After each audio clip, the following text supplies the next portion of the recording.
Une délégation de la direction du PDCI-RDA conduite par le vice-président Yoboué Pascal a rendu visite le dimanche 6 mars 2022 à la délégation PDCI-RDA Koumassi 2 au groupe scolaire Wole Basile au quartier Sikoji.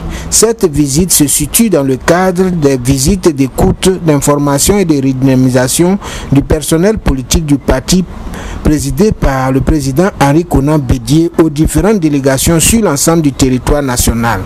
Une occasion pour le délégué, le député Innocent Claude Molo, nommé à la tête de cette jeune délégation de Koumassi 2, créée en décembre 2020, d'expliquer la défaillance de ces 13 secrétaires généraux de section qui étaient tous absents à cette rencontre. Le vice-président Yoboué Pascal, merci pour votre intervention très détaillée qui situe chacun des militants ici présents sur le rôle de chacune des structures créées nouvellement par le président Henri Konan Bédié. Je vous remercie. Ce qui paraît stupéfiant et incongru à une histoire, il est étayé dans ce document que j'ai remis au secrétaire exécutif adjoint chargé des sections et délégations. Le PV de la réunion de synthèse, le compte rendu de la réunion de synthèse des conventions des séminaires éclatés. En effet, cette délégation a été créée et publiée le 10 décembre 2020. La publication de la restructuration de la délégation de Koumassi à la en 2 a soulevé des problèmes ici dans cette commune.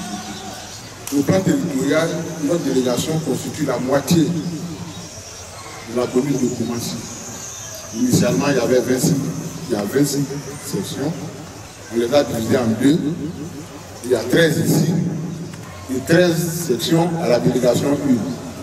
Je vous signale, il y a 26 sections, dont 13 pour la section 1 et 13 pour la délégation 1, pardon, et 13 autres pour la délégation 2. Je vous signale que depuis 2003, nous étions 4 qui avons renouvelé toutes les structures de base ici. Et en 2013, les structures actuelles, c'est mon assistant et moi qui les avons mis entièrement en place. Donc je sais de quoi je parle. Suite à des dissensions entre le maire, l'ancien maire et moi, la délégation scindée, qui était composée uniquement des éléments proches de lui, a décidé de travailler avec nous. Ils ont même, par voie de presse, publié une pétition dans laquelle ils ont marqué leur refus absolu de travailler avec nous. Toutes les démarches en vue d'un apaisement pour une marche harmonieuse du parti étaient vaines. Ils ont décidé de ne pas travailler avec nous sur l'instruction de l'ancien délégué unique. Je n'aime pas nommer des gens, c'est une situation qui est connue de tous ici. Et les secrétaires de section et les présidents de comité de base sont élus. Nommés, nous nous sommes trouvés confrontés à ce problème-là, puisqu'ils ont systématiquement refusé de travailler avec nous. Alors nous avons d'abord écrit au comité politique fraîchement installé, en vue de nous indiquer la marche à suivre, et puis après ce courrier que vous avez au secrétaire exécutif adjoint, afin qu'il nous permette de responsabiliser des cadres avec qui déjà nous travaillons et qui jouent le rôle du secrétaire de section. Mais on ne peut pas officialiser, on ne peut pas vous envoyer des listes pour le moment, sous réserve de l'appréciation que vous allez faire de la présente situation. Puisque vous la vivez en direct, après l'appel tribunal, on constate qu'aucun des 13 secrétaires de section et leur bureau ne sont présents. Ce n'est pas faute d'avoir essayé, mais il se pose ici un problème de personnes qui déteint malheureusement sur la marche du parti. Nous ne sommes pas restés inactifs.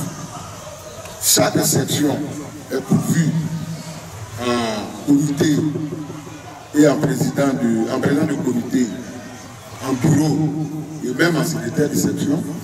Mais comme on ne nous a pas autorisé, on ne peut pas officialiser. C'est la raison pour laquelle nous avons adressé le courrier que vous allez lire, dans lequel courrier nous avons demandé qu'on nous autorise à officialiser déjà ceux qui jouent le rôle de secrétaire de section afin que nous puissions travailler comme les autres délégations.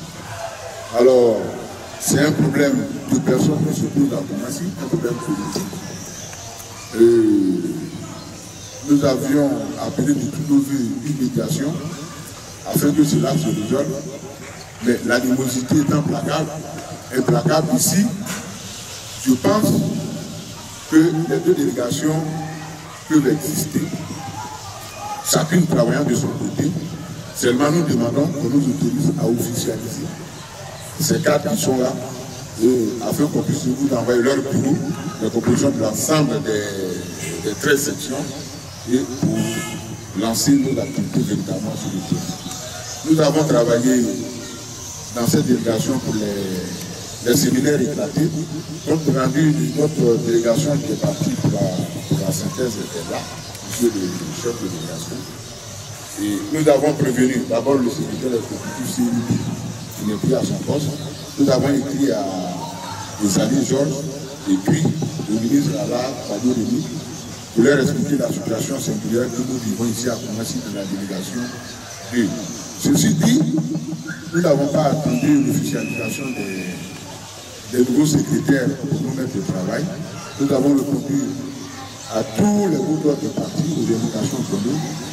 Le plus récent, c'est les conventions éclatées, les séminaires éclatés par nous, et nous sommes véritablement sur le terrain. Alors, nous n'avons pas pour habitude de parler des autres, et tous ceux qui sont là, et tout le monde ici, sait ce qui se passe. Alors, c'est pas trop de notre fait si les amis ne veulent pas venir travailler avec nous. La pétition a été publiée dans la presse. Les prises de position de ces secrétaires de section ont été abondamment publiées dans la presse sur des situations vécues et tout le monde est au courant. Ça a débouché même sur les élections législatives du 20e mars dernier. Ils ont conduit trois listes indépendantes ici à Koumassi, ces secrétaires-là, trois listes indépendantes. Donc je ne dis pas que nous sommes dans une position irréconciliable, mais je veux dire qu'il vaut mieux permettre que ces cadres qui sont là, qui jouent déjà presque le rôle de secrétaire de section, on nous permettre de les officialiser afin de faire marcher notre délégation. Et je dirais tout simplement pour conclure que cette situation est due au refus de certains secrétaires manipulés. Nous avons tout traduit ici dans ce document-là. Ils refusent de venir siéger à eux-mêmes. Alors, monsieur le vice-président, quelle est l'économie de la situation singulière que vit cette délégation? Et vous constatez, les militants sont là. C'est la moitié de Koumassi.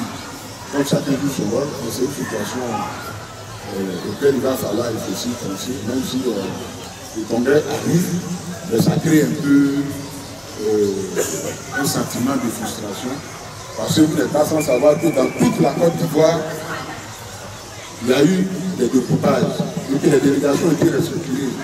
À Yopougon, par exemple, il y a 6 délégations. À Cocody, il y en a 6.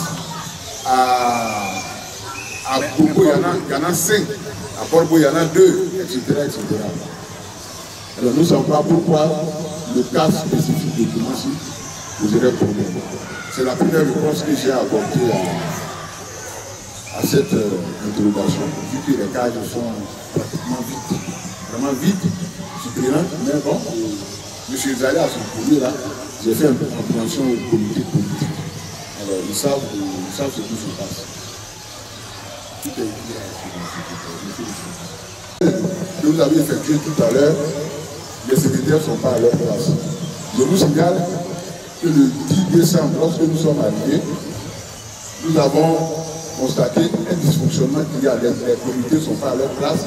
Il y a des secrétaires qui ont fait des fonctions qui ne sont plus avec nous, mais dont les noms figurent sur ces documents-là. Donc, même si il y en a qui n'existent pas, il y en a qui ne viennent pas, mais il y en a qui n'existent pas parce qu'ils ne sont même plus avec nous. Donc cette liste, voilà, la liste n'est pas fiable parce que c'est des éléments qui ne sont même plus là.